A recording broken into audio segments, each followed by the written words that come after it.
Using XML and XSLT in Delphi. Craig Murphy decrypts the latest crop of acronyms to fly across our desks and shows how to use XML and XSLT within our Delphi apps to transform documents, such as HTML report files or websites, into other formats on demand. As most website builders will know, creating a website that looks good in the plethora of browsers now available is not an easy task.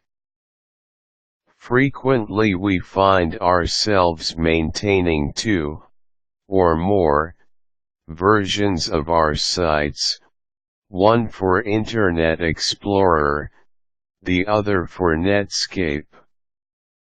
With the advent of microbrowsers in PDAs and the sheer profusion of mobile telephones, it seems that managing a website is doomed to become even more complex.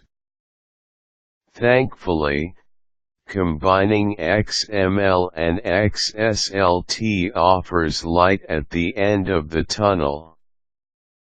XML allows us to streamline our website content, while XSLT makes the presentation of the content more manageable.